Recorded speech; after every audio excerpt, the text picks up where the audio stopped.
में भगवान श्री रामचंद्र आते हैं और चंद्र वंश में भगवान श्री कृष्ण आते हैं। प्रेम से बोलिए राजा रामचंद्र की जय।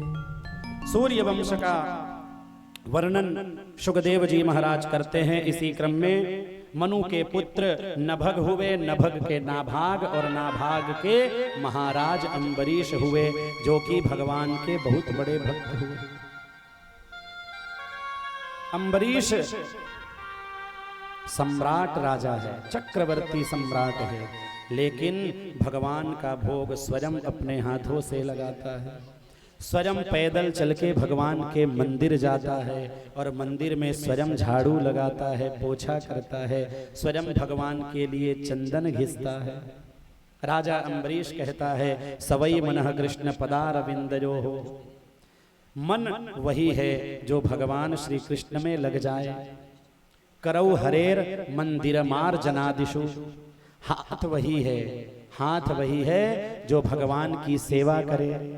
इसीलिए मंदिर में झाड़ू पोछा करने के लिए संकोच न करें। मंदिर की सेवा करनी हो तो आप कितने बड़े राजा महाराजा, ब्राह्मण, क्षत्रिय, अध्यापक, पुलिस, कुछ भी हो, किसी भी पद में हो, किसी भी जाति में हो, कितने भी धनवान हो, ये अहंकार न करें कि मैं बड़ा आदमी हूं, मैं झाड़ू कैसे लगाऊंगा। इतने बड़े राजा अम्बरीश स्वयं अपने हाथ से भगवान की सारी सेवा करते। एक बार भगवान को भोग लगाने के लिए चक्की में आटा पीस रहे थे राजा अम्बरीश। देखिए, इतने बड़े राजा महाराजा, लेकिन स्वयं अपने हाथ से भगवान को भोग लगाने के लिए, श्री कृष्ण को पंजरी अर्पित करने के लिए आटा पीस रहे थे। आटा पीसते पीसते, राजा है ना, सुख में रहने का अभ्यास है, शरीर से पसीना आने लगा। लेकिन कुछ देर बाद दिव्य वायु बह रही है। राजा अम्बरीश पलट कर देखता है तो स्वयं भगवान श्री कृष्ण अपना पीतांबर से राजा अम्बरीश को हवा झल रहे हैं। ऐसे परम दयालु मेरे गोविंद, जो भक्त के ऊपर कृपा करने के लिए समय समय पर प्रकट हो जाते हैं। चरण में गिर पड़ा राजा अम्बरीश, हे प्रभु, ये अपराध मुझसे न करवाइए, आप मुझको पंखा झल रहे हैं। भगवान कहते हैं, तुम भी तो मेरी सेवा में निरंतर लगे रहते हो। जाओ अम्बरीश, मैं अपना सुदर्शन चक्र तुम्हारी सेवा में अर्पित करता हूँ। जब भी तुम्हारे ऊपर कोई संकट पड़े, ये मेरा सुदर्शन चक्र तुम्हारी रक्षा करेगा। तो भगवान अपने भक्त के ऊपर इस तरह प्रसन्न होते हैं। राजा अम्बरीश ने एक बार एकादशी व्रत धारण किया है। द्वादशी के समय में ब्राह्मणों को भोजन पवाने का समय आया। उसी समय दुर्वासा ऋषि उनके पास आए। दुर्वासा ऋषि को भी निमंत्रित किया और निवेदन किया, प्रभु आप भी भोग लगाएं, जिससे मैं एकादशी का पारणा कर सकूं।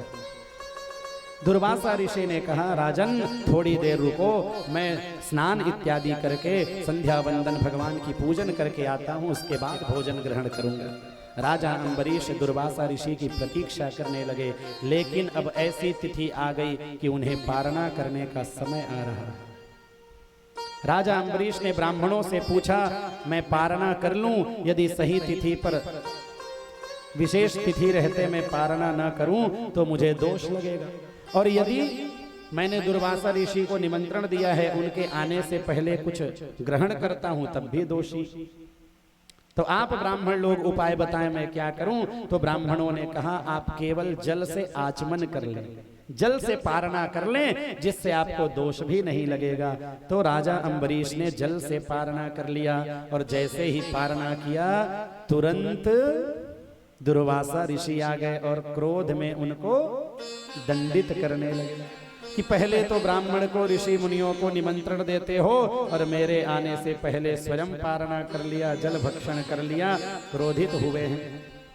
क्रोधित होकर दुर्वासा को दंड देना चाहा है, लेकिन अम्बरीश की रक्षा के लिए सुदर्शन चक्र नियुक्त है। सुदर्शन चक्र आज दुर्वासा ऋषि को ही दौड़ाने लगे। दुर्वासा ऋषि सुदर्शन चक्र के भय से भागे जा रहे हैं। जहां जहां देखते सुदर्शन चक्र उनके पीछे आता।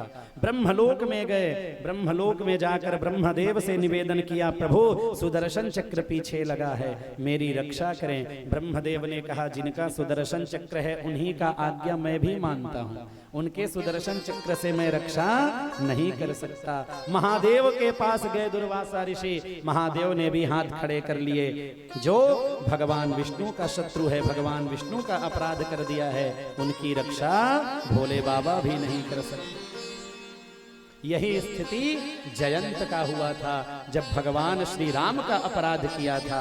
आप अरण्य कांड में दर्शन करेंगे, जब जयंत कौआ का रूप धारण करके माता सीता के पैर में चंचू का प्रहार करता है, तो उस समय भगवान श्री राम बाण छोड़ते हैं। वो बाण पीछा करता करता जयंत को ब्रह्मलोक, रुद्रलोक, इंद्रलोक सभी लोकों में ले जाता है, लेकिन उनकी रक्षा कोई नहीं कर पाता। अंत में थक हार कर ऋषि दुर्वासा भगवान विष्णु के चरण में गए। हे प्रभु, आपका सुदर्शन चक्र है, आप ही मेरी रक्षा करो, आप ही मेरी रक्षा करो। भगवान विष्णु ने कहा, मैं इस सुदर्शन से तुम्हारी रक्षा तो नहीं कर सकता, लेकिन तुम्हें उपाय अवश्य बता सकता हूं, क्योंकि मैं अपने भक्त का दास हो जाता हूं, भक्त का ऋणी हो जाता हूं। भक्त मुझे अपने प्रेम में बांध लेता है। वही भगवान जिनको तुलसी बाबा अपने रामचरितमानस में कहते हैं, परम स्वतंत्र न सिर पर कोई, वो प्रभु ऐसे हैं जो सबसे स्वतंत्र हैं, उनके ऊपर कोई नहीं है। लेकिन श्रीमद् भागवत में भगवान विष्णु अपनी परतंत्रता स्वीकार करते हैं और कहते हैं, अहम भक्त पराधीनः। वैसे तो मैं इस संसार में किसी से नहीं डरता, कोई मुझे बांध नहीं सकता, लेकिन बात मेरे भक्त की आती है तो अहम भक्त पराधीनः, मैं अपने भक्त के पराधीनता को स्वीकार कर लेता हूं। प्रेम की डोरी में भक्त मुझे बांध लेता है। इसलिए हे अम्बरीश, तुम मेरे भक्त के ही पास जाओ, जिनका तुमने अपराध किया है उन्हीं का शरण ग्रहण करो। दुर्वासा ऋषि भगते भगते अम्बरीश के पास आए और जैसे ही चरण में गिरना चाहा है, अम्बरीश ने उन्हें उठाया और कहा, प्रभु आपको मेरा प्रणाम है, आप ऐसा न करें, मैं आपका भक्त हूं, आइए आइए, स्वागत है। अम्बरीश ने आज दुर्वासा ऋषि को प्रसन्न किया, प्रेम से भोजन कराया।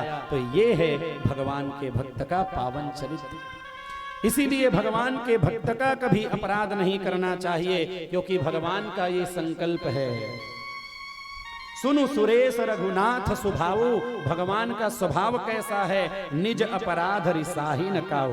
भगवान का अपराध करोगे तो हो सकता है एक बार भगवान आपको क्षमा कर दें, आपको दंडित ना करें, लेकिन जो अपराध भगत कर कररी, यदि आप भगवान के भक्त का अपराध कर देंगे तो राम रोष पावक सो जररी, फिर भगवान के क्रोध रूपी अग्नि से आपको कोई नहीं बचा सकता। इसीलिए दुर्बल को न सताइए, जाके मोटी हाय।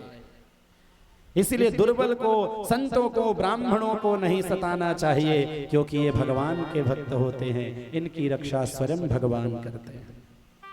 इस तरह से संक्षिप्त में ही राजा अम्बरीश का पावन चरित्र हमने श्रवण किया।